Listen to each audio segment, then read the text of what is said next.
사무엘상 24장 14절과 15절 말씀. 찾았으면 아멘.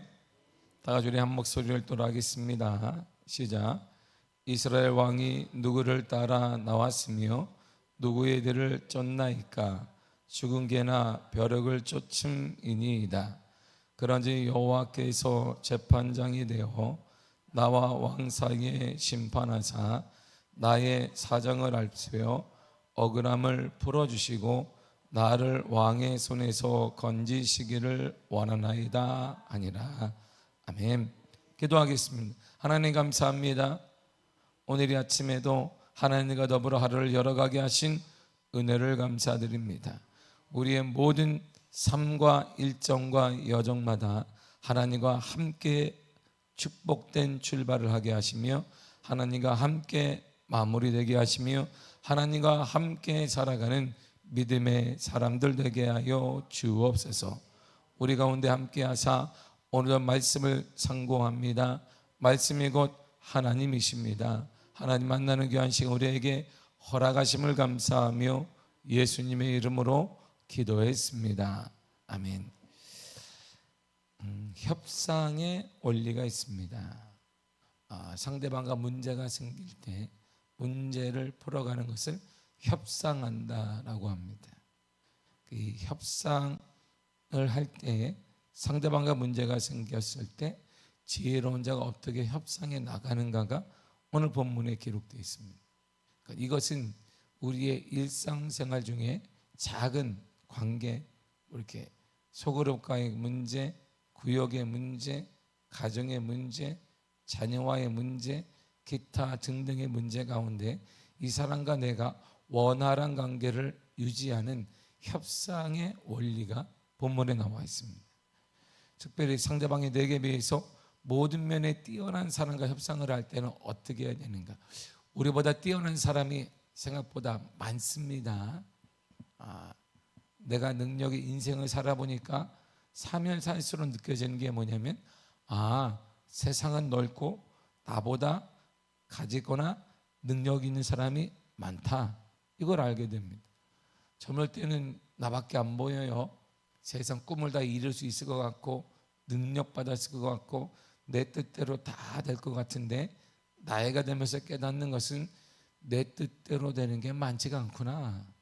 그리고 나보다 능력이 많은 사람이 생각보다 많구나. 내가 똑똑하다고 하는데 그 이상의 사람들이 널려 있구나, 알게 되는 것입니다. 이러한 생활 가운데, 삶 가운데, 인생 가운데 협상을 통해 그렇다면 내 것을 이루고 이득을 취하고 그도 승리하는, 우리가 말하는 윈윈이라는 표현을 많이 쓰게 되는데 어떻게 할 것이냐 이런 말이야. 당시 다윗은 아무것도 가지지 못했습니다. 이스라엘 모든 권위와 정치, 군사 모든 것들은 사울이 갖고 있어요. 군사, 경제, 종교임 모든 것들이 바로 사울이 갖고 있고 다윗이 그러니까 왕이 되기 전이고 유다 지파의 소수에게만 인정받는 시기였기 때문에 이스라엘도 잘 몰라요. 그냥 꼬마 아이가 골리앗과 전투에서 승리 한번 했구나, 이 정도밖에 되지 않습니다. 그런데 그 사울 왕과 지금 협상을 하는 거예요. 협상을 하는 이 과정을 보시면 인생에서는 이렇게 살아가야 되겠구나. 좀 심하게 말하면 하나님과 협상을 한다는 건 뭐하지만 하나님과 우리 사이의 관계에서 하나님의 눈과 하나님의 능력과 하나님의 역사와 하나님의 눈길을 사로잡으려면 어떻게 하는가가 본문에 나옵니다. 본문의 14절을 돌아가겠습니다. 시작. 이스라엘 왕이 누구를 따라 나왔으며 누구를 쫓나이까? 죽은 개나 벼룩을 쫓음이니이다. 아멘. 본문은요 두 사람을 비교하고 있어요. 첫째 이스라엘 왕, 둘째 죽은 개나 벼룩, 이렇게 표현하고 있습니다. 이스라엘 왕은 하나님이 백성을 다스리도록 하나님의 세워진 하나님의 대리자를 말합니다. 특별히 유다에서는 하나님의 이스라엘의 왕, 한 왕이라는 것은 하나님의 대리자, 왜? 종교의 나라이기 때문이죠. 종교의 나라이기 때문이에요. 그는 일반의 한 사람 뽑힌 우리처럼 투표권을 주고 뽑은 게 아닙니다. 하나님이 특별히 기름 부어서 이 사람이다 그러면 사무엘이 맞다 세운 사람이, 그러니까 하나님의 대리자예요. 하나님의 뜻을 정하고 하나님의 뜻대로 살아가며 뜻을 선포하며 뜻을 나라에 이루는 사람이 바로 왕인데 이스라엘 왕이에요. 그래서 영광스러운 호칭이기도 하고 위험 있는 호칭이기도 바로 그가 바로 사울입니다. 반면에 죽은 개나 벼룩이라고 그래요. 가장 비천하고 보잘것없는 존재예요. 개다 그러면 그냥 좀 난데 죽은 개예요. 죽은 개. 벼룩이다. 벼룩은 어떻게 해야 돼요? 벼룩은 어떻게 합니까? 이렇게 하는 거예요. 벼룩은. 어머, 벼룩이 오셨으니 제사 우리가 힘을 모아 예배를 아니에요. 예배 드리고 벼룩 잡았다. 어머, 잡았네. 여기도 있네. 여기도 있네. 이렇게. 벼룩은 그런 거야. 벼룩은 벼룩 때문에 우리가 막 벼룩이 존경스러워요. 이런 사람은 어디 있냐면 정신병원에 가면 있습니다. 가장 비천하고 보잘것없는 존재예요. 왕에 비하면 비교 대상이 되지 않아요. 그러게 전혀 해를 끼칠 능력이 없어요. 누구에게 해를 끼쳐서 나라를 무너뜨리고 가정을 무너뜨렸다?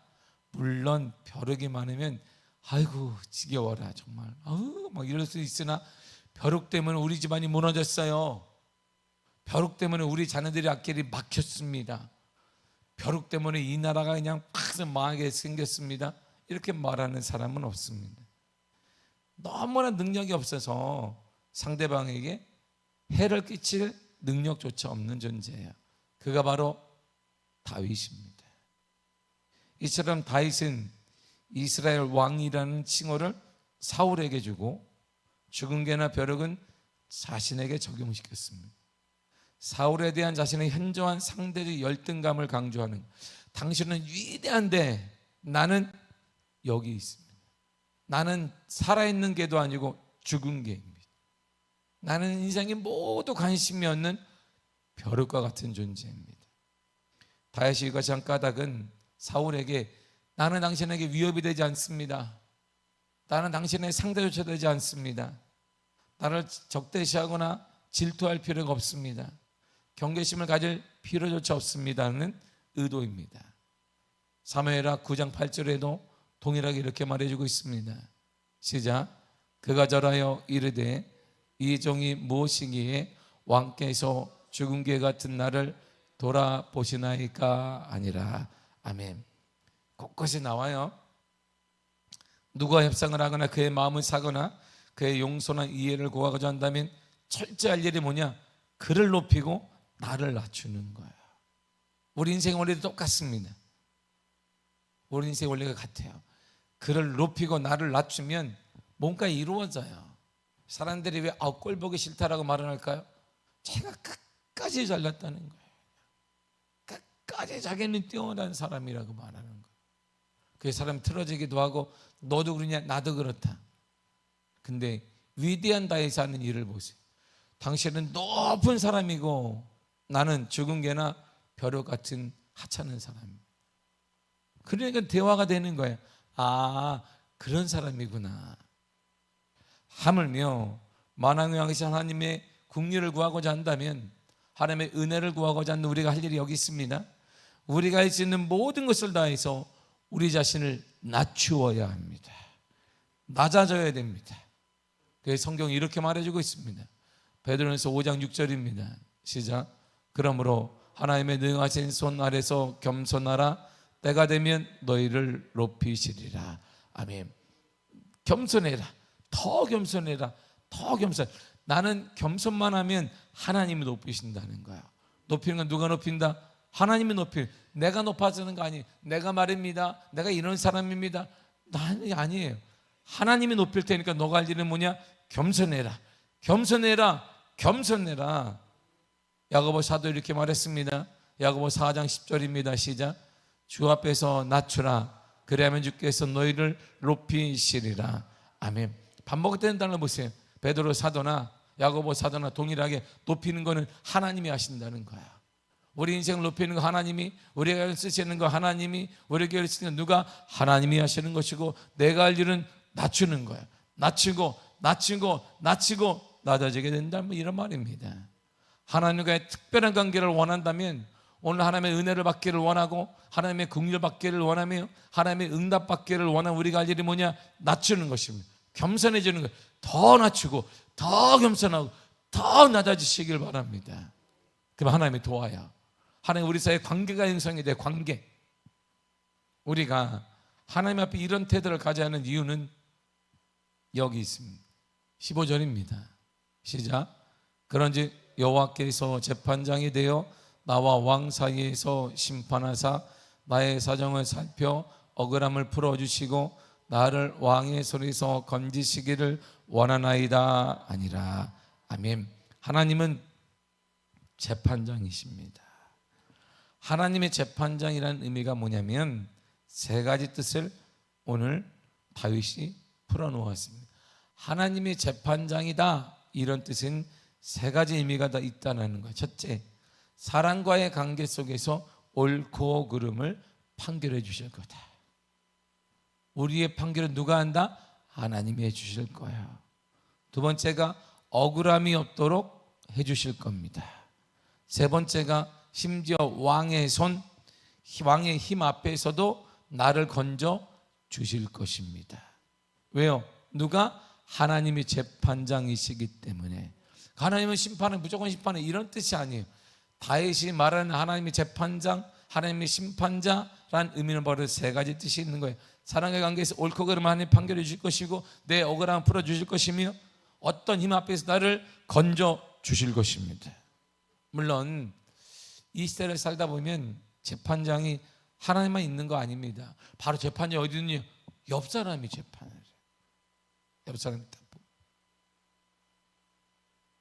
보면 재판장이 얼마나 많은지 몰라. 교회 안에서도 그냥 서로 이렇게 재판장이 많아요. 응? 서로 사람도 재판장이 될 수 있습니다. 나보다 큰 힘이 있거나 많은 경제력인 열매를 가지고 있거나 넓은 지식이 있거나 인맥 등이 나보다 충분히 많다면 옳고 그름과 상관없이 마치 재판장이 되어 판결하고 판단할 수 있을 것 같습니다. 사람들이 그를 따라요. 대중적 인지도를 가지고 그가 말하면 그렇구나. 요즘 TV를 보세요. 금쪽이도 나오고 무슨 쪽이도 나오는데 우리는 아이들의 모든 시는 그분이에요. 그분이죠. 그렇게 말씀하셨어. 오 누구 박사가. 그러면 얘는 그렇게 했는 거예요. 이제는 그뿐만 아니라 부부 사이에도 탁 보고 자기가 생각할 때 이렇다 그러면 그전에는 그런 거야. 오 무슨 박사님이 그냥 신이야 신. 그분의 탁 매스컴이 이게 무서운 거예요. 그래서 그 양반이 아는 지식의 한계로 모든 걸 부부 사이도 평가하고 자녀도 평가하고 가정을 평가하고 있는 거예요. 모든 사람도 그게 맞네. 그럴 줄 알아서 역시 속이 시원해. 시원하십니까? 참 시원하신가 봐요. 늘상 가끔 이런 생각이 들어요. 시원한가 보다 사람들. 하나님을 저렇게 시원하게 판결했으면 우리 하나도 살아남지 못했는데 오직 그의 인지도에 따라 우리는 신이시요 거의 그냥 종교 수준이야. 교과서예요. 그 양반이 얼마나 잘하는지 그냥 부부 사이도 알고 가정도 알고 자네들의 비례까지 딱딱 정해지면 그냥 줄을 섰어. 그냥 상담하기 위해서 돈을 싸들고. 참 인간의 한계를 보게 됩니다.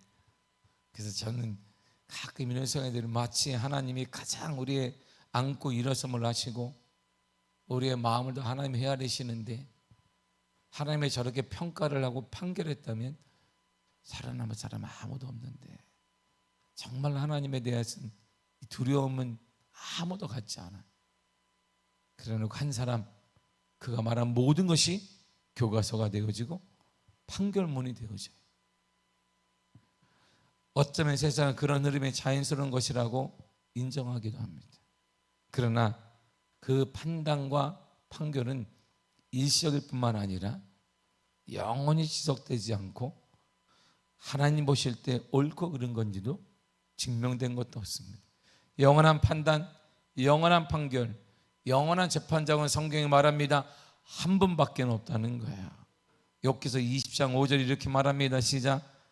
악인이 이긴다는 자랑도 잠시요 경건하지 못한 자의 즐거움도 잠깐이라. 아멘. 어느 사람은 내가 힘이 있잖아, 능력이 있잖아, 경제력이 있잖아, 대단하지 않아? 내 힘이 말이야, 야 이런 거야. 그거 자랑할 수 있어요. 자랑을 못한다는 게 아니라 성경은 충분히 인간화할 수 있어. 근데 그게 잠깐이다. 경건하지 못한 자가 즐거워할 수 있다. 신앙을 가진 자는 고통당할 수 있고 눈물 흘릴 수 있지만 반대편인 자는 즐거워할 수 있다. 근데 있어, 충분히 있다는 거예요. 돈을 가진 자 즐거워할 수 있습니다. 우리를 무시할 수도 있습니다. 근데 그것도 잠깐이야. 잠깐이다. 히브리 11장 25절과 6절에도 이렇게 말해주고 있습니다. 시작. 도리어 하나님의 백성과 함께 고난받기를 잠시 죄악의 날을 누리는 것보다 더 좋아하고 그리스도를 위하여 받는 수모를 애굽의 모든 보화보다 더 큰 재물로 여겼으니 이는 상 주신 이심을 바라봄이라. 아멘. 보세요.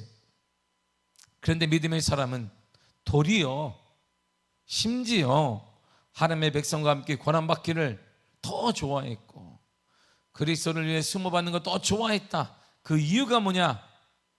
상지 주는 이가 예수 그리스도 한 번밖에 없기 때문이에요. 영원한 상은 하나님이 주시기 때문입니다. 우리의 위로자는 하나님이에요. 내가 이 땅에 곧 하나님이 부르실 거예요. 그러나 우리 자손들은 남아요. 이 땅의 사람들은 남습니다. 그들을 위로하고 그들에게 힘을 도와주시며 가정을 살려주시며 우리 미래를 살려주시고 우리 가문을 살려주시는 그 하나님은 한 분 외에는 없다, 이런 말입니다. 경제권이 아니라 하나님이 살려주시고 하나님의 쓰임받게 하시며 하나님이 역사하여 주실 것입니다.